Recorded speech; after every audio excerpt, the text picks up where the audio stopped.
Let's go.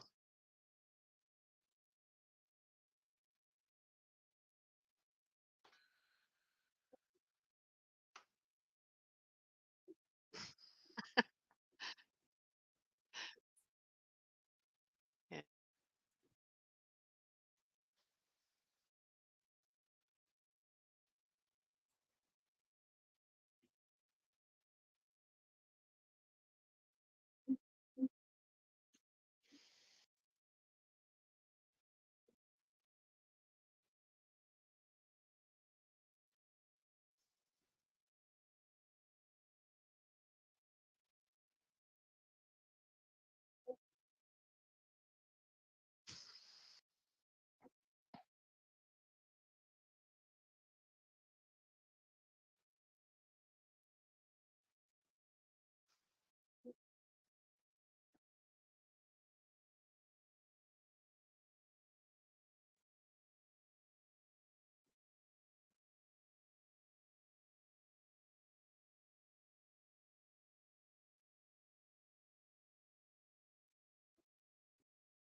I'm other than welcoming folks, and I think, as a topic for conversation, finance is always got to be, one of the most important things that we look at, because it's all wonderful to work for yourself, but if you can't afford to feed yourself and your family, then that's pretty tough. That's a tough way to make a living. So I'd say let's turn it over to Tony and Josh and let them take it away.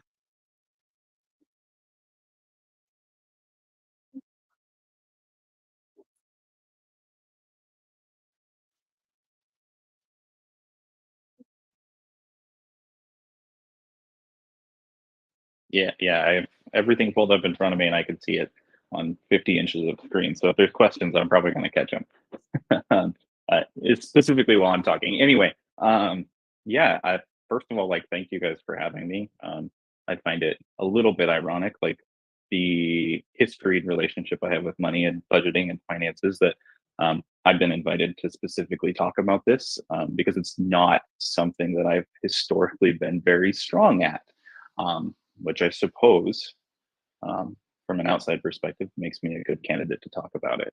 Um, so thank you for recognizing that and having me here. Um, and I guess like a good place to start is like, um, Maggie, what you were speaking about, how this conversation began, and it was essentially a Twitter thread, where I believe Riley Jones had communicated or expressed some questions about budgeting and financing and debt, and then Josh had chimed in, and I remembered, like, I immediately had something that I wanted to share with Josh and like connect and empathize with him, and I remembered that, um, like maybe 6 months, a year ago, sometime like right as I got myself out of this big debt hole that I was in, I had.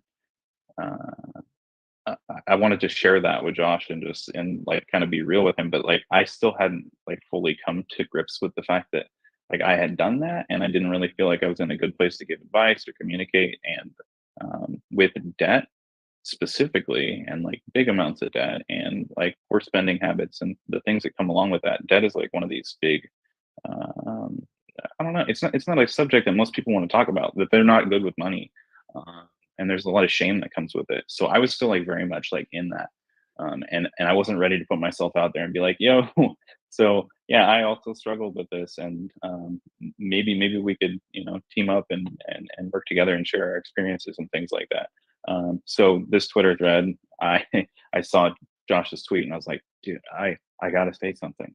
Like this is something that now like I just feel like it's more harmful to me to not say anything than it is to say something, because I feel like I'm very fortunate to be in the shoes that I'm in today, um, and I want to see that for like more people, you know, like like everybody should be able to um, be relatively comfortable around money and escape their debt and like be like get that comfort in whatever way that comes about.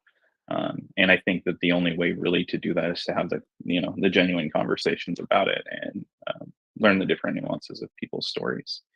Um, yeah.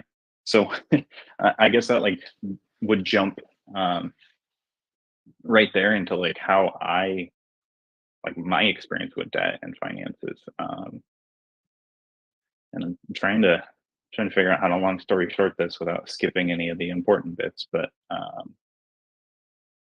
essentially, and I'll be candid, like my relationship with money is very history. Didn't grow up with a lot.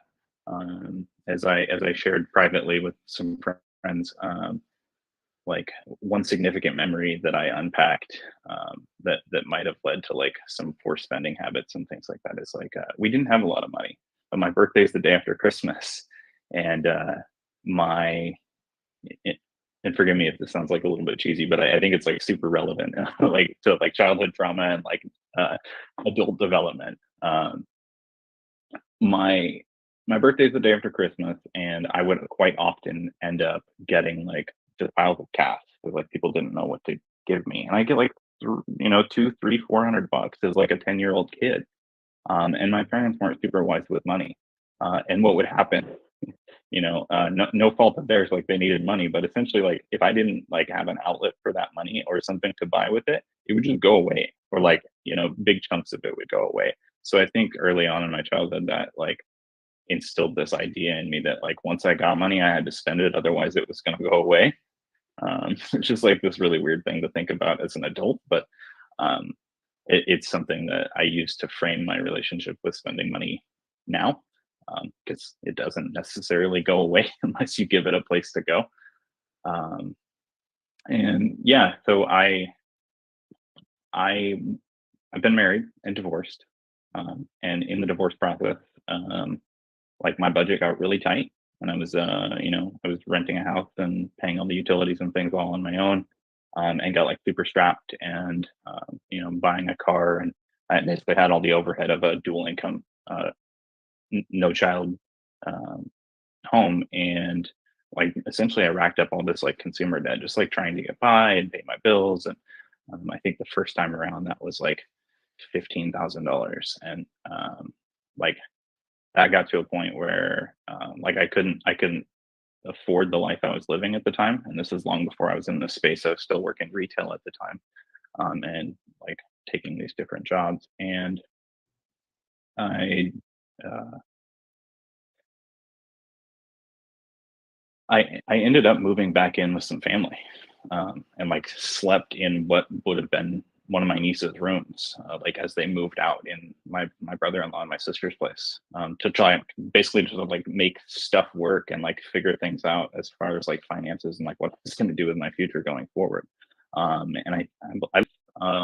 and like that took off like a rocket ship, and like we moved in together in short order, and things were pretty good, and I had most of my debts cleaned up, and then like my poor spending habits got the better of me again, and like I said, I'm going to be totally candid here, um, and transparent, but like I throughout the course of our relationship still did not manage money well, and it was actually something that I was so ashamed of, And it was all in like my own name essentially, that like I didn't even come clean with my wife for quite a while, which is like that's a big thing, because it's so darn hard to talk about.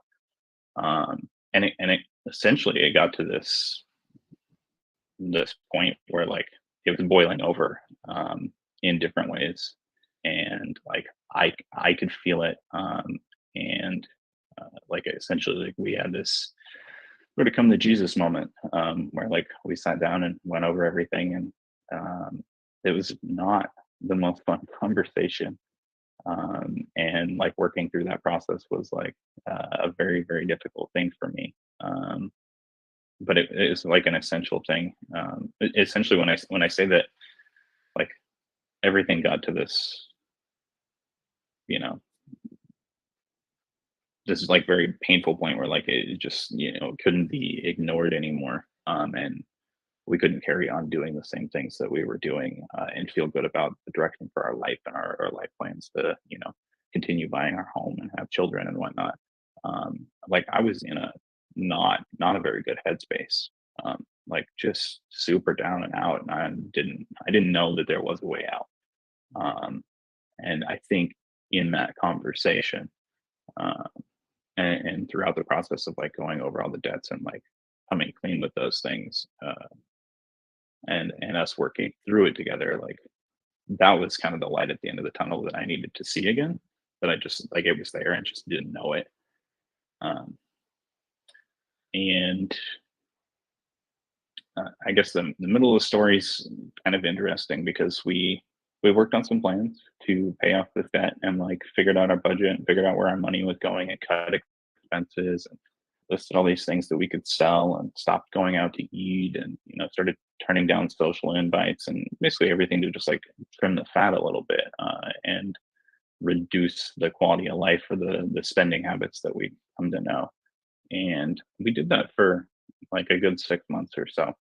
um, and like we're like doing really well. I think we in like that 6 months we paid off about $10,000, and this was, let's say, December of 22, and then beginning of January, yeah, sorry, beginning of 23 to say June, something like that.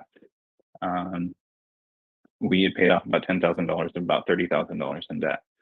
And so like we were on a good track, and that was like in the time when I was, for anybody who doesn't know my story, I was working in retail, in sales, and I was like building a Webflow business on the side. And I was super frustrated in my job and my day to day, and didn't want to show up to work anymore. And essentially, I quit my job with like out any nothing to fall back on. But I had this kind of blind faith that I was like gonna be okay in this freelance space, doing what I'm doing. And like hindsight, I'm really glad that I made that move. It was good for my sanity, and my quality of life. And interestingly enough, in that process, I've managed to basically catch a windfall of money that I did not anticipate doing what we do. Um, and I've been fortunate to work with a handful of like really good clients who've paid me well.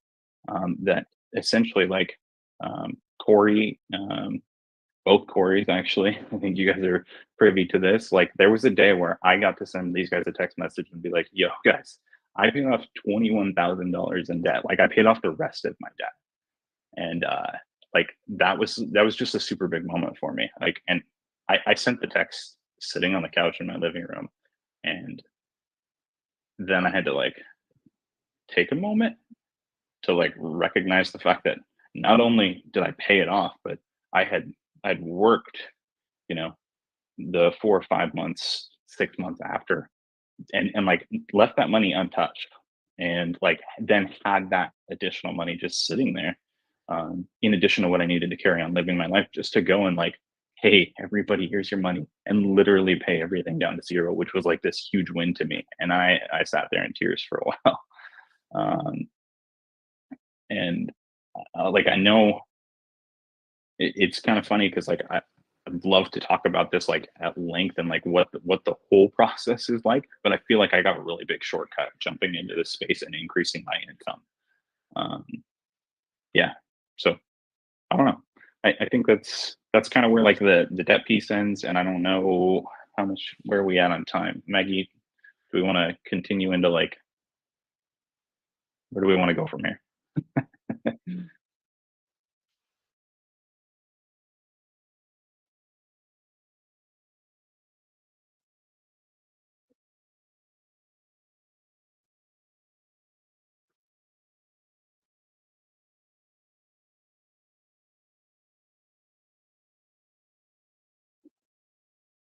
Yeah.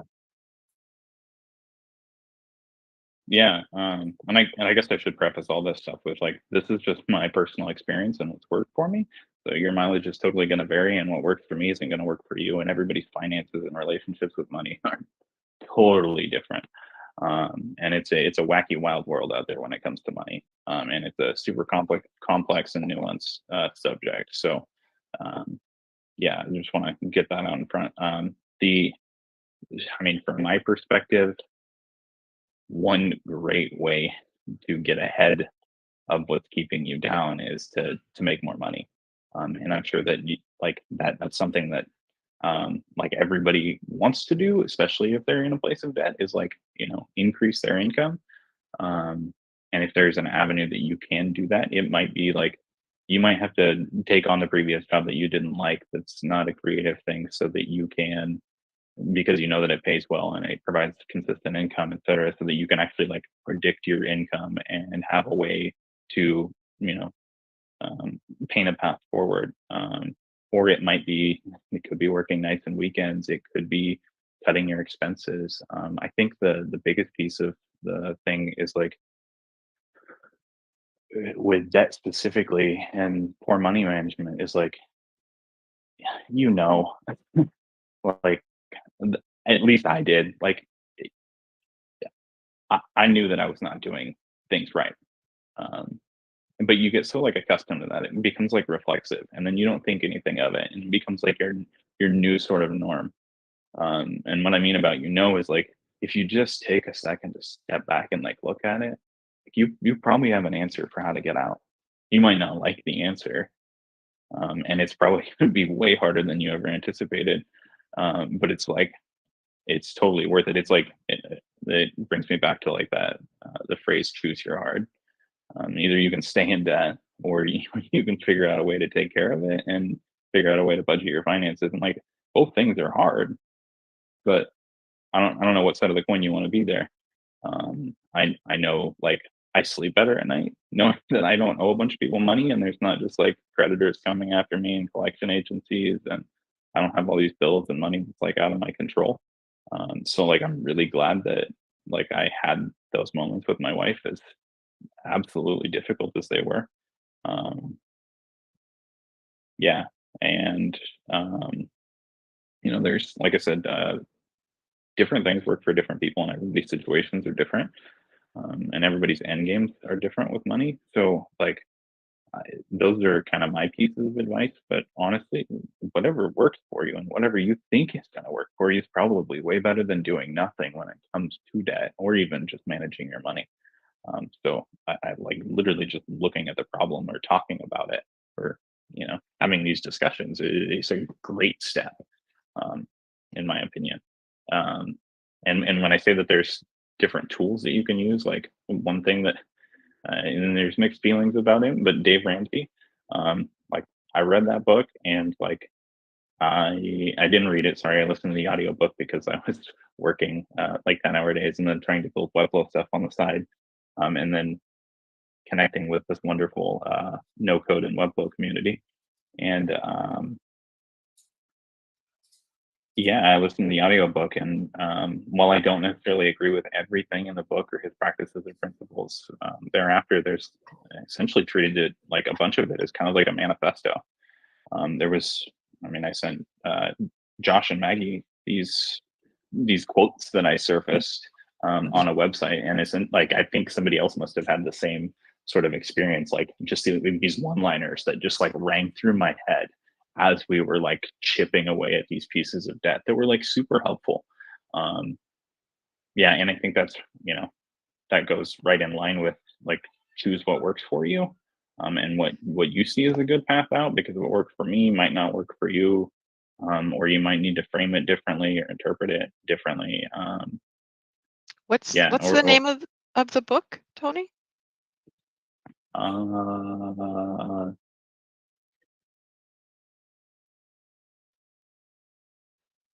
Okay. yeah, All right. And that was super helpful. I think um, all the mixed reviews about Dave Ramsey aside, like there's some practices and some principles around money in his books and his content that that work really well. And at the very least, they put you in a place where you're now thinking about money and your finances and budget that you weren't otherwise in. And so much of like solving any problem is like often just like getting in the weeds of it. Uh, so I think that's a healthy route, and that's it. And that's the one that I took.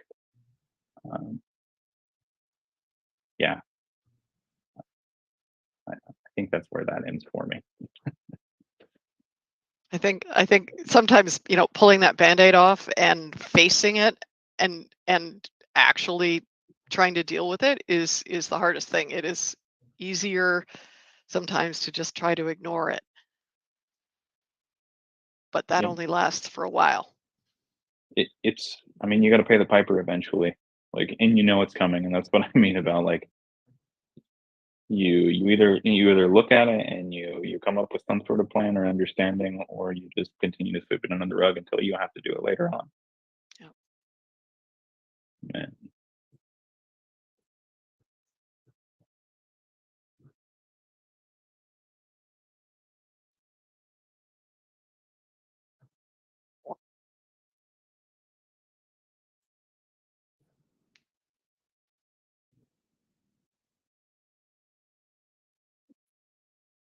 Yeah, that's it. No, that's a great segue into some of the things that I was hoping to talk about. Hi, everybody. It's nice to see you, by the way. I'm very happy to be a part of this group and this community. I'm very thankful for being part of the Webflow community and the No Code North community, and to be able to interface with all of you um, virtually on Twitter has been one of the great joys of the last couple of years, because I'm able to communicate with people, like-minded people, people in similar situations to myself, people in similar financial situations to myself, and help to like air out some of those things that I'm thinking and feeling. And you know, uh, I think Tony mentioned this, and I tweeted. Apparently, I tweet a lot about not having money. Um, I I I put a tweet out into the world about wanting to get free from debt this year, and the fact that he responded to me and we were able to start this dialogue is something that I hold incredibly dear, right? Because um, you know, I think one of the hardest things with debt or with anything that you struggle with internally, uh, like debt, where there's shame involved and it's hard to talk about, is finding accountability for yourself. And by putting it out there into the world unintentionally, what I was sort of hoping to do was get myself some accountability, and set it out there for people to hear that, like, hey, this is something that I am struggling with. It's something that I am. It's getting me down. It's something that I'm worried about. It's something that is affecting my mental health.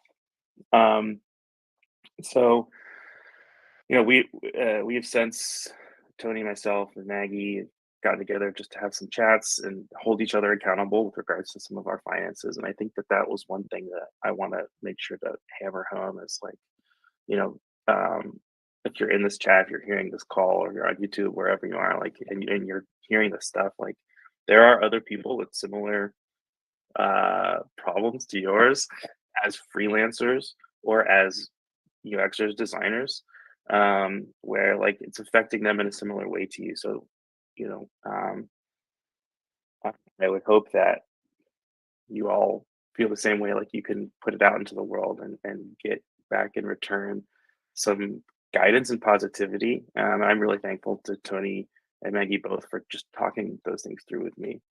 I've picked up Dave Ramsey's book based on recommendations from Tony, and started to reduce my costs. Right, I canceled Spotify Premium last week, something that I've held on to for like maybe 10 years, from what a desire to not listen to ads.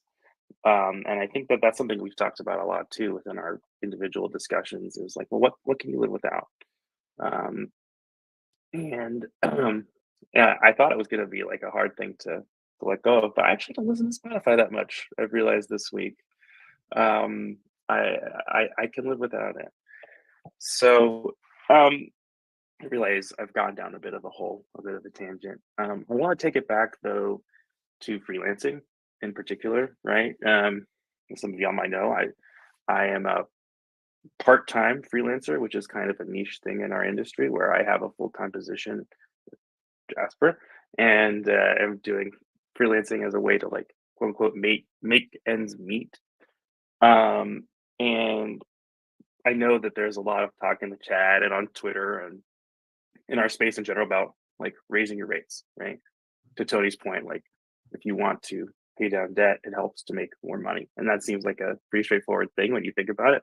But it's the truth of that really resonates, and something that was very interesting to me, especially coming out of the end of the year, like in December, there were a lot of great posts going around in our space about like end of year results, and that was incredibly eye opening to me, right? Because it's one thing to like freelance on your own and you're in your bubble and you just kind of make up your own rules and rates and things. But it's a whole other thing to see what other people are doing and see how much they're bringing in, see how they're quantifying their leads and how many like Grace and Grace is like the pinnacle example of freelancers in our space. She's got a business going. It seems to be doing well. And her posts about where her leads were coming from and how many of those leads actually converted was incredibly fascinating to me because uh, I was doing things differently. And so when we're talking about freelancing and finance and leads and things like that, like um, my greatest resource has been this community and listening to what other people are doing and talking about it in spaces like these, and that's been incredibly helpful. Um, so yeah, I don't really know how much it would add to speak to full time versus freelance, which is something that I have a great bit of experience with. As I mentioned previously, I had kind of decided to pause my freelance game for a little bit. The reason being that I was working 9 to 5, working with my kids from 5 to 8, and then from 8 to midnight, I was then doing freelance work. And that caught up with me kind of quick.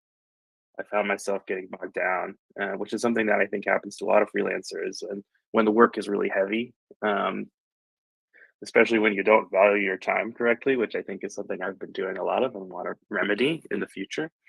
Um, but so I took a break. I took a break from freelancing, which is something that I realize now I'm very privileged to be able to do as someone who is full time employed.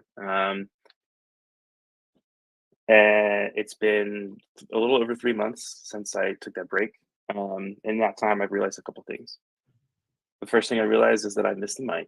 I missed that freelancing dough, and all the things that come along with it, the creative expression, the interaction with clients, things of that nature. But mostly, I missed the money. Secondly, I've realized that I've kind of traded one uh, detriment to my mental health for another, right? I decided to not pursue this side hustle thing that I've created for myself, which does bring in income. Yes, there's a stress involved with doing that extra work on nights and weekends, which, I think Tony was talking about that earlier, is like, that's just part of the game. I've traded that for another kind of stress, which is the kind of stress that keeps you up at night thinking about the ends that don't meet. I mean, even last night I was lying awake in bed just thinking like, we're trying to plan a trip. I know some of y'all, I know Corey's a big Disney guy. You got a Disney trip coming up. Trips aren't cheap. Kids aren't cheap. Families aren't cheap. Houses aren't cheap. And it does keep me up at night sometimes thinking of how I'm going to make those ends meet. And that was a realization that kind of really hit home all of a sudden, was that I had traded one problem for another. And I think the trick for me has just been weighing those evils and trying to decide, okay, well, would I rather lie awake at night in bed stressing about this stuff, or do something about it? So I decided to pick back up my freelancing career, but I'm not going to do the same way that I did last year, just based on the things that I've seen from the community. Right? Going to raise my rates, and it's easy. That's one of the easy things to say, right? Like, yeah, I'm just going to ask for more money. But I think I'm also going to prioritize a certain kind of projects, right? The kind of projects that I know will be a return on investment for me, both from a financial standpoint, but also from a time commitment standpoint, right? I spoke on the Webflow podcast about a job I took last year, which is primarily the reason why I stopped freelancing in the first place. That ended up spiraling out of control, and I only made like $3,000 for 4 months worth of work. It was bad, really bad. So I need to look at my projects with a lot more scrutiny. I need to be a lot more careful with how I engage with those things. And the post that Grace put out on Twitter and some of the other things that I was seeing from other freelancers as well really helped to solidify that for me. Like, I don't have that post in front of me now, but she wrote about the number of leads that she got versus the number of leads that actually turned into clients. Mm-hmm. And for me, I think it's like 90% of my leads, I'm like, yeah, let's do something, let's go, And her approach was a lot more like thoughtful and careful, which I think is a lot more pragmatic, because if I'm taking on 90% of everything that comes at me just because I need that money, I'm going to end up with some of those clients that maybe don't understand the relationship between freelancer and client, or I might end up with those clients that don't necessarily understand when I say, like, okay, well, this is what my costs are, here's why, and they say, well, okay, well, would you go down in price? Which is something that I have done in the past. Don't do that. It's not a good practice. But I just need to look at those leads with a lot greater scrutiny, and that's hard, because when you turn down a lead, it's like turning away potential income, and that's something that I've wrestled with in the past. But I think in the long run, it will save me a lot of heartache, and hopefully will also lead to higher quality leads that will be nurturable over time, versus sort of one-offs that don't go well for them or don't go well for me, where you leave that relationship in an unhealthy state and are ultimately in a position where neither party is happy, and you don't continue to do work, which is not healthy. So I realize I might have spoken up to my time here, and I want to make sure we do have time for Q&A and discussion at the end. Maggie, is there anything else you think we should hit on before we move on?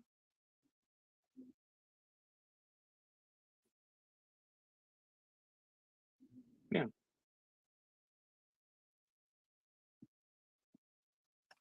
I mean, I think I've hit on a lot of the things, unless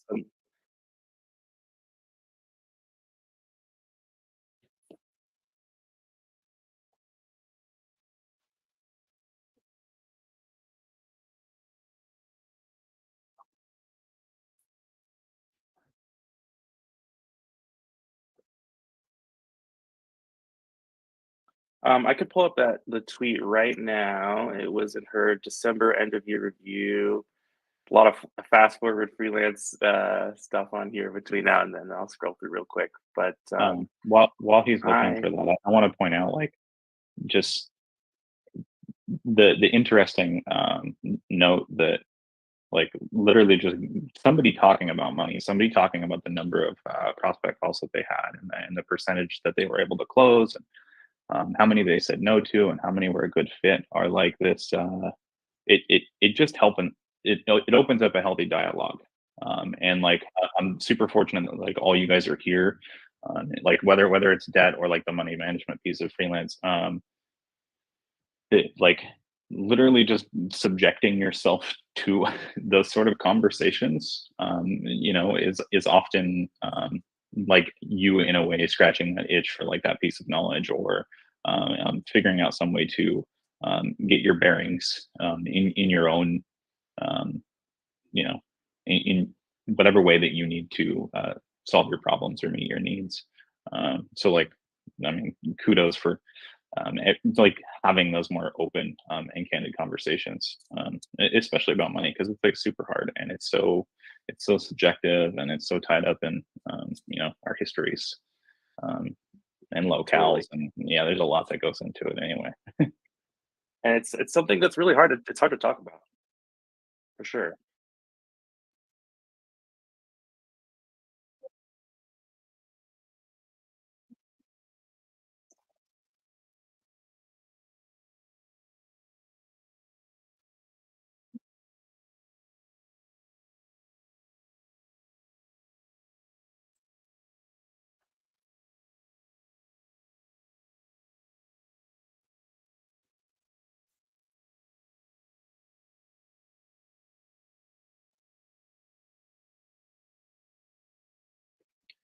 Corey brings up a great point in the chat here, which is that Grace is a more seasoned freelancer who has probably more lead sources than other maybe starting up freelancers or people who aren't as established. Um, and the idea of like walking away power does allow you that ability to filter down and be more selective, which is a lot harder when and we've all been there when we have weeks or months where it's crickets or just Webflow form submission spam, right? We've all been there, and it's hard for me as a person who does this part time, as someone who also has walk away power, to probably speak to the larger conversation of it. But it's a really interesting point that yeah, not everyone has. What was it? 100 and I saw there was a number here. 133 total inquiries in the year. That sounds like a lot. Like that's two, three, four times more than the number of inquiries I've probably gotten in a year. Um, so just like, what do you do about that? I mean, I think there's a lot of knowledge in the community about uh, how you can increase the number of leads you get, how you can increase your visibility.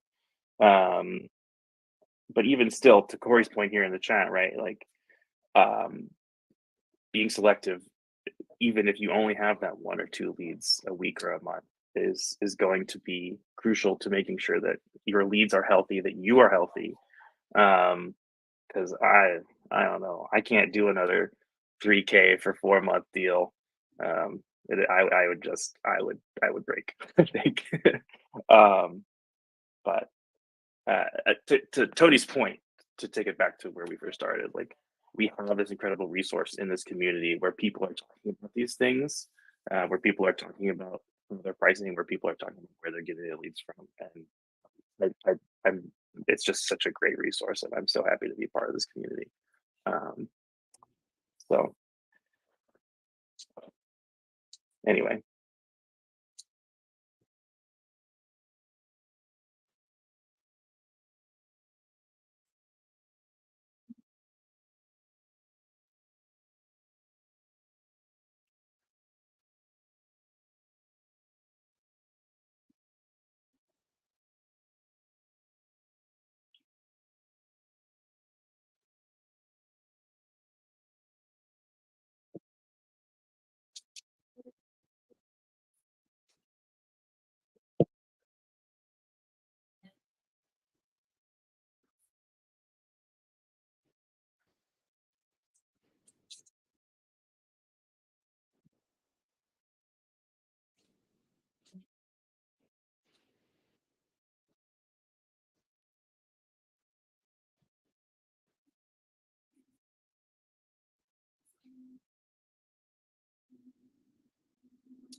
I can start with a question. Mostly just keying off, I think what maybe Tony briefly mentioned right before the stream started in here was like tools. And I think even the way you put it, Tony, that I'm now butchering probably, but it's like sometimes we maybe over-index on tools thinking that they'll solve all of our problems, whether it's building websites or figuring out how to get out of debt. And so yeah, just like would love y'all's thoughts on that, whether it's like apps that have been helpful or like, I mean, even just a bare bones spreadsheet. I've heard a lot and love this conversation in general with people. So yeah, tools. I will Yeah. Go ahead, Josh. Go ahead, please. Well, I was all I going was to going to say. Okay. No, go, Josh. Okay. You go. No, I'll go. So in the chat before the stream started, Tony was talking about like usage of tools to try and manage or absolve debt, and I think, and please chime in, Tony, Penny, whomever, but tool or system. Oh, can you guys hear me? You lagged for a second. You're back. Okay. What I was trying to get at is, before the stream started, Tony was talking about tools, and the fact of it is that there's not going to be a tool which is going to get you out of debt. Like there's no one tool where you can go in and manage your budget. And I mean there are tools that you can do that kind of stuff, but it's not going to solve your problems. I think that the core message there was like, I think of these tools like money management tools like Rocket Finance or previously Mint was a tool that I was using, now Rocket Finance, where they're more of like an augmentation tool, kind of like AI, right? Like you don't want AI to write your papers for you. You need it to augment your inspiration and your existing knowledge so that you can do something tangible with it. So, for example, like I mentioned Rocket Money, it's an app that I have on my phone that tells me how I'm spending my money, what I'm spending it on. I use that information to help understand where my money is going, but that is what I feed into my budgeting spreadsheet, where it has all of like the things that I'm like spending, and I try and keep that up to date. And I'm not as good as Tony is on a monthly to weekly basis. But it's more of like an augmentation thing. And I'd love to hear from Penny and Tony and Maggie as well, maybe if you have thoughts on this with regards to the presence of money management tools in this space and how you're using them. But that's sort of my framework of thought around that kind of a thing, more of like an augmentation of information and less of like, this is going to solve my problems, because there's not one solution tool. I think that's spot on. In the Flow Workers conversation this morning, we talked about how project management, task management often gets overblown and like complex in systems like ClickUp and Notion, and everything gets overscheduled and complicated. And how like there's the midwit meme, if you guys are familiar with that at all. There's the beginner who's like on the Apple Notes side of project management, and then there's everybody kind of like in the middle, like making all these crazy complexities to getting things done. And granted, like there's some merit to that in like larger organizations and things like that. And then like there's the expert kind of on the other side potentially of like, hey, here's Apple Notes, let's keep things really simple. And there's some parity between that and this discussion. I think in the financial tools aspect is like, a tool can help you augment the thing that like you need to do, but it can't solve all the problems or like give you a solid understanding, like unless you sit there and do the work with it, right? Like early on in my life, and I was like getting on a debt journey, like to John Sassen's point here, like his Every Dollar app, like it's kind of clunky, it doesn't have all the features, whatever. It's a super simple, streamlined thing, and the very big upside of it is that it parallels the same sort of terminology that like goes in his book and the plans and whatnot.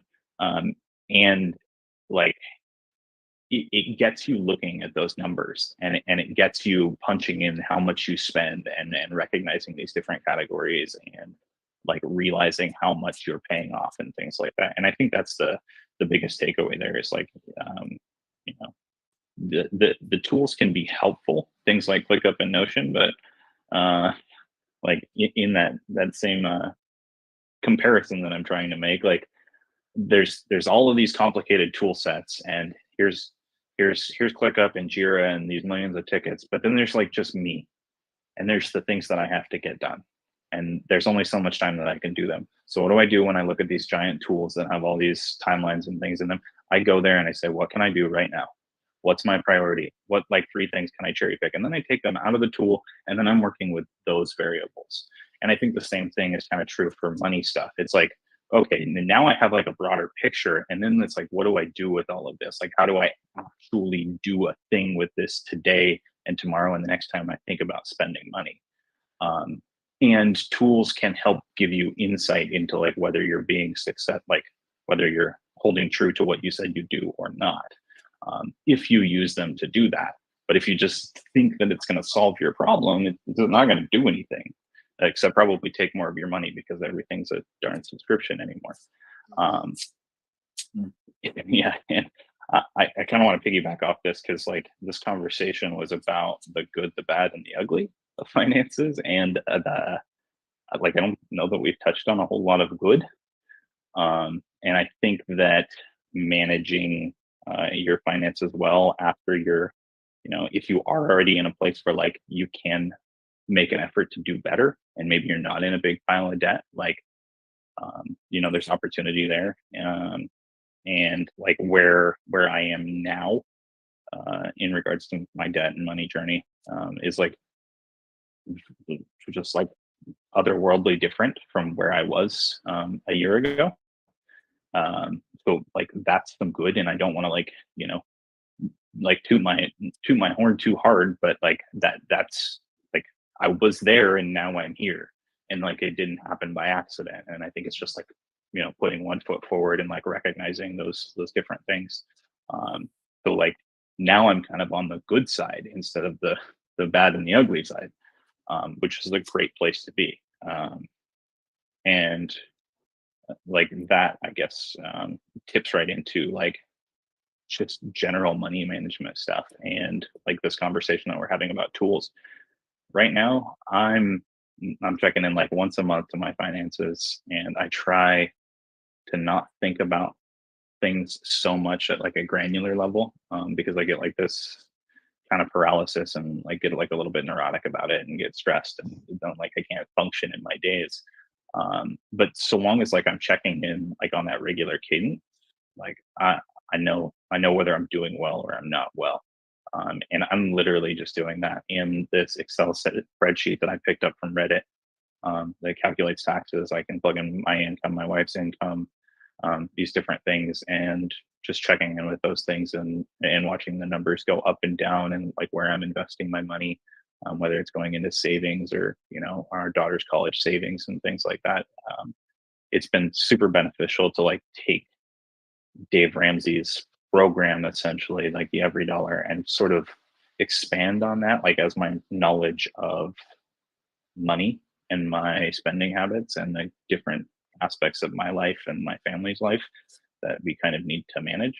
And then to like go from that to like kind of growing up in a sense, I think, as my understanding in all of this subject matter kind of grew. And I feel like super fortunate to be able to say that I was able to get out of that hole, and I'm really grateful for like what this space has done for me. And like I mean, handfuls of many of you guys have helped me in some way like do this, and supported me and championed me, referred work to me, etc. And like yeah, I think it's wonderful to be on this side of things. And I'm trying to think of like I'm just trying to think of like as you do it, it's this weird like as you come out of the hole, and come out of that dark place, it's like it almost feels like you should have seen it all along, like in hindsight. But at the beginning of the whole process, it's just like there's no way out. There is no way. Like you can't see it until like you just start to like do stuff, and you start to interact with the numbers, and like you start to try different things, and you build that understanding, and then you make, you know, the little dollar signs do what you need them to do, in the different avenues of your life, whether it's raising your rates or finding better clients or cutting your expenses or changing your living situations, or there's a lot that goes into it. Yeah, sorry.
I'll jump in because I got to run to another meeting. I've been using a spreadsheet for the last few years, and one of the things that that finally helped me, because I never budgeted and budgets always just kind of made no sense, was I look at the whole year ahead, because most of the things that you spend are the same from month to month. And if you look at all of last year's expenses, you lay it out in a spreadsheet. So I actually look at my spreadsheet every week and I see what are the things that are coming up, what are the things, and then it's like, okay, Matt, credit cards, when does that payment come out, so that I've always got some sense of what those expenses are. You still have to have the money coming in, but having some sense of what those costs are that you're going to be looking at in the next period of time really helps in terms of knowing what you can and can't, spend anywhere else. Um, the other thing that we did was we got to the point where our credit cards are paid off and we pay them off every month. Credit card debt is going to kill you. So, if it means taking out a, home equity loan to pay off the high interest things, that's often one of the things that's just like the debt snowball. It's like pay off the highest things first and then work on the next things, down on the list. But those highest interest expenses are the ones that are really going to get you. And it's so easy to get into trouble with credit cards. Um, and then my last thing is to never buy as big a home as anybody tells you you can. The bank will always say, "Oh, you can afford this."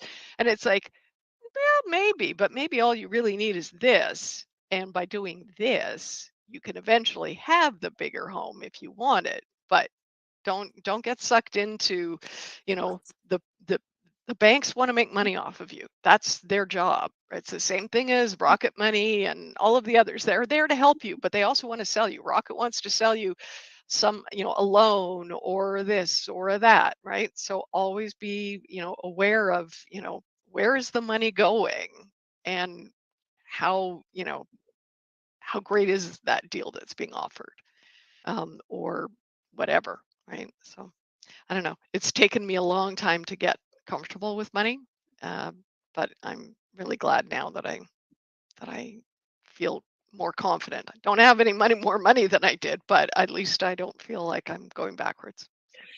And I got to run. Love y'all. I will see Bye, you later. Penny. Thank you. Bye. See you, Penny. I just wanted to chime in a little bit as far as the tools, like we were talking about the tools being like helpful and like they don't solve the issue, but I think it's the actual tracking of it and doing that work is what makes the difference, right? Is like being aware of what that is, and knowing what those expenses are, and looking at, and like you said, Maggie, those things coming, or being in different places than you think they're going to be. But lots of people, I don't think, necessarily take that step either, right? So it's almost that first step is like being aware of what it is, and then you can actually deal with it. And so that's where those tools are kind of handy, whether they hook up to your bank or whether you use a spreadsheet or what. The tool is just the tool, but it's just that awareness that it brings. I think that it is that kind of first step, and then you can deal with it after that. Much like anything, you just have to know. With any tool, it like brings you the bigger picture, and then you can deal with it then. Yeah.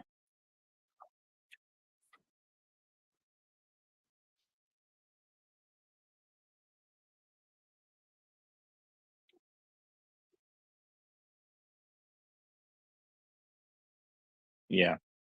Definitely getting into the weeds of it, and looking at it regularly helps you build familiarity with like your spending habits, and like what you've done historically and what you're going to do moving forward. And I don't think it's any one tool's job specifically to do that except you. Like you're the one that can actually take action and change stuff, and like make the money do different things. You're the one that can call up your insurance company and say, hey, I'd like a higher deductible so I can get a lower monthly payment. That's on me to pay that deductible, etc. It's doing the research, it's figuring out the different ways in which you can optimize, and change your relationship with money and make it do what you need it to do rather than it doing whatever it does to you. And the markets and loans, I think to Benny's point, is really funny. The whole debt market is just kind of a trip. It's literally just a way for them to make money. It's their job to sell the stuff to you. It's not so that you can buy stuff easy and then pay it back later. That's not the point of it. um, and the interesting side, and I guess like bringing it back to the good side of like being out of debt, and having a good grip on our finances, is like our first child was born in June, and June of this last year, and I was out of debt at that point. And that's always something that I've held to like a high regard for. When I had kids, I wanted to own a home, have a good job, work primarily, ideally for myself, work from home, and not have any debt. So when our daughter was born, like having control of our money, and having some understanding and some agency over it was really, really wonderful. To be like, yes, we can buy that stroller. Sure, we can buy that one too. Yes, we can afford diapers, um, like, and I wouldn't have been able to do that. I would have been sweating all these different small things if I hadn't ever taken any action and changed my situation, and like begun to have these conversations. See what else, sorry. Um, which like, again, not to toot my own horn, but to say like this is like that's what's possible kind of on the other side, and it's worth doing the work, I think. For me, like I'm literally able to go like, I get asked as a new father a lot, like, so what about those diapers? Like, are they expensive? I'm like, like I know, but my joke is that I don't know. Like I have to buy them. It's just like gas to put in my car. I have to get from A to B. The price is the price. Sometimes I'm going to do better here. Sometimes I'm going to do better over here. But I got to put diapers on that baby's butt.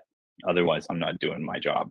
But to be able to just say like, I don't know what they cost really, but I can buy them, is like that's a big thing. And to be able to do that in like several different aspects of our life, like, oh, we need to go visit the grandparents because grandma fell and broke her hip, or something like that. Like we don't have to worry about those things because I've gotten a better grip on our money. I've like allocated those finances to be able to do those things when they do come up, because I'm now looking at it, where I wasn't before, and they were catching me off guard. I never had an emergency fund. I leaned on credit cards as like my way out, and yeah, so they're like it sucks to be in a position where like money is tight and debt is complicated, and Finding work is hard. But like, I think if you put in the work, like you can do really cool things. Like don't sell yourself short if you're in any of those situations. So Yeah. I kind of jump in like to, I don't know, almost play devil's advocate. Like obviously, Tony, you are well deserving of all the success you've had because you're amazing at what you do. But it's easy to listen to Tony and go, "Hey, like you figured it out." But like, there's a lot of luck involved in the freelance world and becoming successful enough to get to a point where you are good with money. It's like uh, we're not just going to magically use a tool, find the money, and now our debt is gone. Like, oh, I'm going to stop buying coffee, or I don't know, we're going to eat less. Magically, now I have enough money to pay off my debt. Like, really, the only way to get there is to earn more money, right? How do you earn more money? Like, I think, Tony, you were lucky enough to fall into a few clients that gave you the stability to get to where you are now. And I can kind of parallel us, like, because we hit freelance full time about the same time for roughly the same reason, is just because we were sick of our old jobs and couldn't do it anymore, right? Yeah. Neither of us were probably financially prepared to do so. no. Our paths have kind of gone different ways. Whereas, Josh talking earlier about like, I'm going to take 90% of the projects that come my way because I got bills to pay. I got to take it. And then it turns out not to be a great thing. So there's no quick answer, right? Everything kind of depends on another thing. So in order for me to pay down debt, I need to find enough work to do it, but also find the work that's not going to destroy me and just going to kind of repeat the cycle. So, for me so far in 2024, it has been being more upfront with clients like, hey, this is the minimum engagement fee. If you can't do it, then I can't work with you because it's just not going to be worth it. So again, obviously, like each and every one of us, our story and situation is different, and how we get there is different. We talk about Grace Walker, and like obviously Grace is like a hugely successful example that we'd all love to be at, but she didn't just all of a sudden be successful. Like it took a lot of work for her to get there, right? Yeah. And Shirley, I've even heard her say too, she's like, she got lucky. There's luck involved with it as well. She obviously puts in a ton of work and whatnot and all that goes into it. But I don't know. I've always said, and I've always kind of harped to my friends that with everything in life, we try to make things a lot more difficult than they need to be. We needlessly complicate things. Like we were talking about tools and like, it's just, I don't know why. It's just why do we have to complicate things so much? But there's no easy answers, right? No, and it's all like super individual. And it's like I think luck is a part of it, like you were saying. Yeah, I don't know. I like you get the folks that know me in this space like know like I'm ever the optimist and I'm ever the problem solver. Like I'm willing to entertain hypotheticals that may or may not actually work for myself or somebody else. And I think like that comes from just like my childhood. I was taking vacuums apart that didn't work and putting them back together, and like I give them back to my parents and they work. Like and just like if there's a problem, there's probably an answer. Like it might not be fixing that thing, but it might be just like dropping it and buying another one. So often I look at finances or even technical things in my Webflow projects or client relations or even familial things. And I'm like, okay, like, so this is the thing that I need to solve or I need to get around or do something with. Like, what options do I have available to me? Why am I not getting enough leads? What can I do about it? What are my resources? What do I actually want to do? Do I want to send cold emails? Do I want to share my work? Do I want to start a YouTube channel? Do I want a podcast? Is it all about referrals? Do I need to like lean into the community? Do I need to ask my previous clients? Do I need to change my positioning? Like there's all these options, but like if all you do is just say that there's all these options and things that work for other people and you don't do anything, then nothing will happen. So like there's always that defining the optionality in the conditions that work for you to get to the places that you need that align with your values, and then just like doing stuff. and then like finding your way in the process. It's like giving yourself permission to just like try and to fail and to learn. And I think I guess like one thing that like I was really lucky to figure out early, kind of by Grace's model when I jumped into this space, was just like interacting with the community and sharing your work and building those relationships. And Yeah, I know, like Connor's talking about how she does that, how she shares her work, but she's also in a point where she's successful enough where she has consistent work always to share. Like there's always something new, and that's like, you know, that's not all of us. Like we don't have a project we can share every 2 weeks or every month, and it's a product of success, right? yeah, You know, it's each project is building off the other. So I love Grace's work. I love what she's become, and what I caution that we just say this is what Grace does, so we should all do it. You know, absolutely. I'm totally down with like, yes, we should all be sharing our work and that, but it's just because you share your work doesn't automatically going to lead to Grace levels of success. You know. 100%. And if Grace is watching, I'm sorry, Grace, that we keep bringing you up and making you the one, but obviously we all love you. So if I can jump in real fast, one point I want to make before we get too far from it is something that Corey said. I think I think if there's a motivator for people watching or on this conversation, sorry if you hear my daughter, is getting control of your own finances can have a very huge positive impact on your ability to deal with money with clients. I've seen this like firsthand for sure. And deal with clients in the way of just like timing, responsibility. What Corey made the point on was like being confident in your rates, like is much easier to do when you realize the importance of them against whatever debts, finances, goals, etc. And I think the more you revisit that, the more you remember that, the easier it is to fall into that and not just like fall into the trap of like lowering your stuff just to get a job out of desperation, which like more times than not doesn't always work out the best, at least as I've experienced. So yeah, I don't know. I just wanted to throw that in there, that I think there's a lot of like correlation here to freelancing and finances. Like, I don't know about anybody else, but I already have a couple clients this year I'm chasing 1099s down for, like, at the moment. So it's like one of those things that you just, yeah, I don't know. It all comes full circle and has relationship, I guess is the point. But yeah, such a good chat, y'all. Gosh. Yeah, I like that point, Corey. I think you know, like I'm thinking about sharing work and things like that, and like the irony that there is like, I feel like I've been successful in my own terms, and I'm defining success by like being better than I was the day before, the month before, the year before, etc. And like juxtaposing myself against Grace, like Grace is somebody who's like super active on Twitter and does like a very good job and is like very diligent about like breaking out these different pieces of her work and different aspects. And like, you know, she's got that piece figured out. And like, that's one way to do things. And then like, on the other hand, I'm not sharing like hardly any work. And the way that I go about building relationships and building my network and getting leads is totally different, because like, that's what works for me. And like, I see what Grace does, and Grace likes that, and that works for her.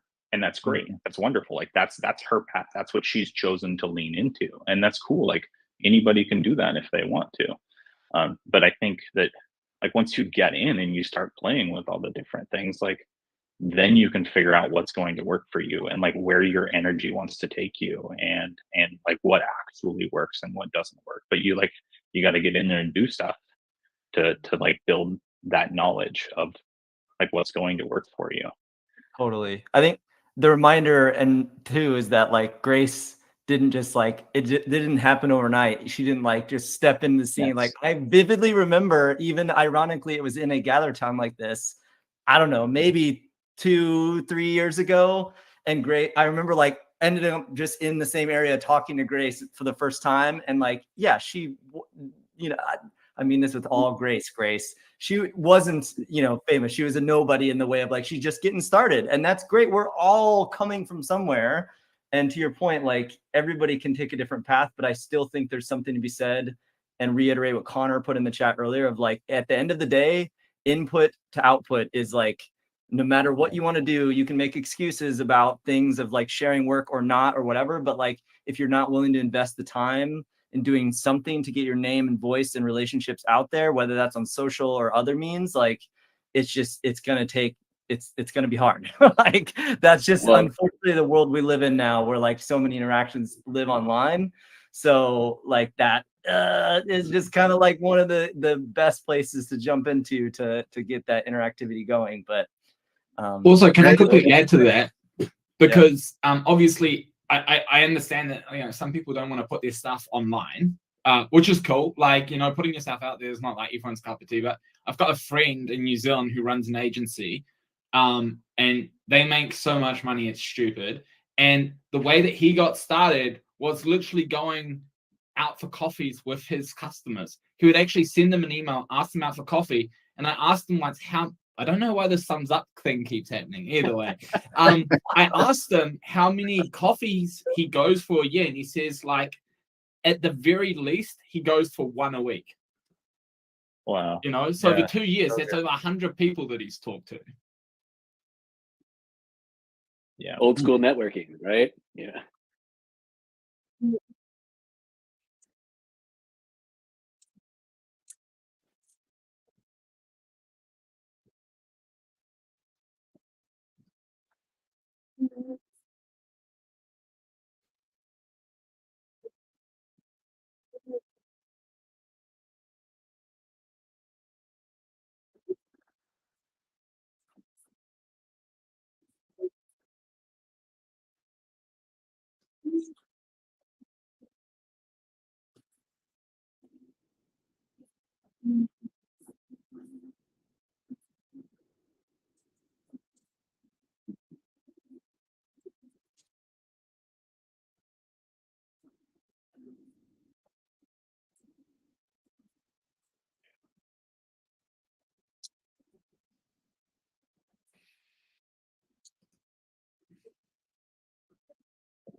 How about that, Emma?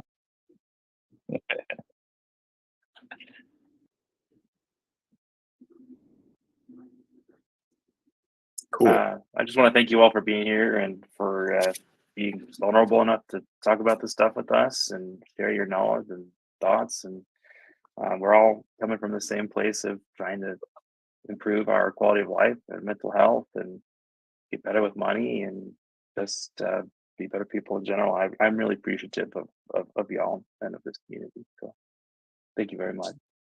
Yeah, same here. For sure. Yeah. Super grateful to be here. I appreciate the invitation and the place to have some open conversations about this. In that same vein of having conversations and talking about this stuff, like my DMs on Twitter or X or whatever we're going to call it, are kind of always open. And as I tell so many of my close friends, sometimes just talking about something or having a place to like dump your thoughts, like a notepad or even my DMs, it's like that's a welcome space to. If you want Tony's phone number, DM me and I'll give it to you. No, I'm happy to be a sounding board or drop an opinion or just like a place for you to like share some of those things if I can be of any help.